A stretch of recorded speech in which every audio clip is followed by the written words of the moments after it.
Well, I am back from FabTech. Actually, it was a couple weeks ago. As you can probably hear, I am sick right now, but today we're gonna do an episode anyway. So when I started my YouTube channel back in 2019, I would not ever think I would get a chance to be a part of an event like FabTech. It was in Atlanta this year for 2002 and it was awesome. I'm sitting here in a bit of a daze after the trip.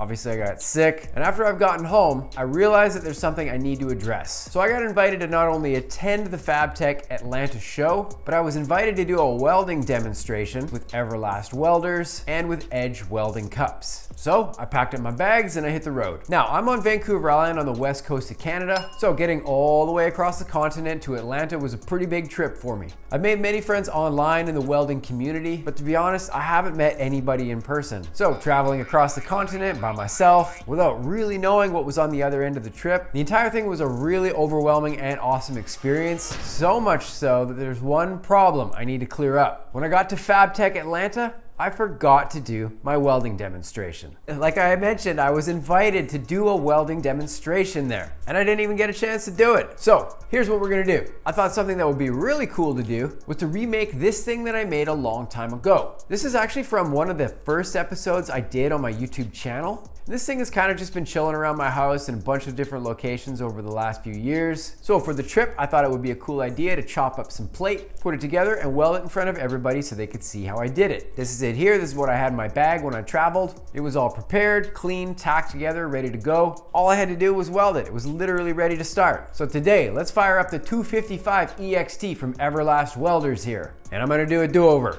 Firing up my machine for a TIG welding project is always a really fun thing for me to do. I've made all kinds of crazy sculptures and art projects over the years. TIG welding aluminum has to be one of my favorite things to do, hands down. This trip that I got to go on was an absolute freaking blast, and it actually all started with a night in Vancouver. The first night in Vancouver, I took my 6-year-old daughter and my mom to go see Post Malone. As most people who watch my channel know, I am a massive Post Malone fan, and going to the concert had to be one of the funnest nights of my life. We sang, we danced.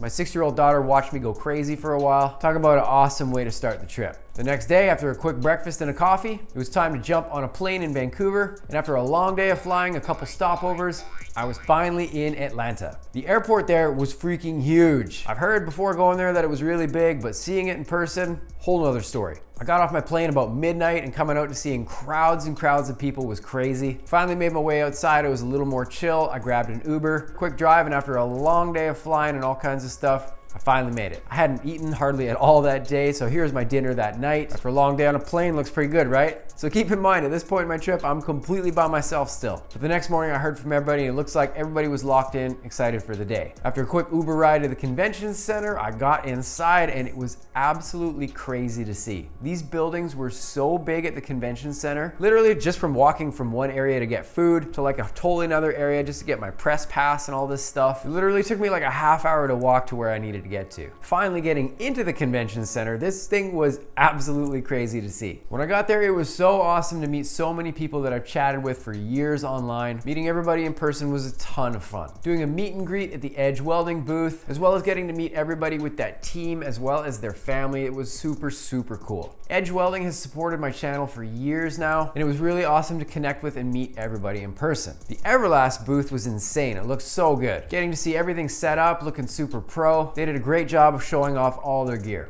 Now, I did get to do some welding while I was there. So I guess you could say I kind of did a demonstration after all, but it certainly wasn't what I was planning. Somebody had put together this crazy art piece, and it was basically just a free-for-all for anybody who wanted to take a shot and add something to it. Myself, my friend Hobbs, and a few other awesome people, we all put down a really good session on this piece. But hanging out, doing all this welding stuff, it was fun just to goof around. Everybody was having a blast, helping each other out with little techniques and things. We're all making fun of Hobbs for his thumb trigger setup. Just kidding, buddy.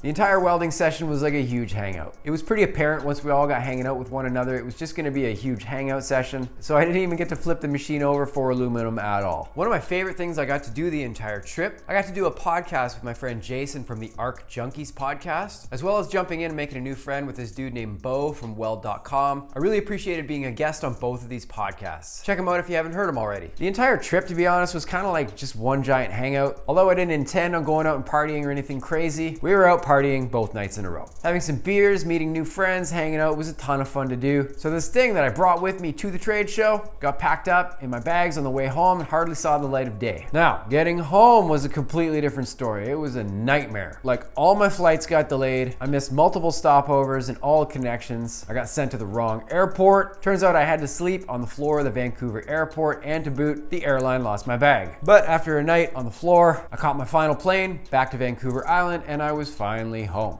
So, aside from being dead tired and not knowing if I would ever see my bag again, I chilled out for a couple days and was super relieved my bag did finally show up. And I was super relieved also I got a chance to finally do this project. I was definitely a little bummed I didn't get to do it hanging out with everybody at the convention, but getting it done here today on my YouTube channel, as well as sharing a bit of the story from my trip to Atlanta, being a part of the welding community the way that I am is a really special thing for me. Getting to create videos kind of like this one here about projects, as well as learning material and resources for other people on my channel. Now doing this as a full-time job, it really meant a lot to be invited to be a part of an event like this.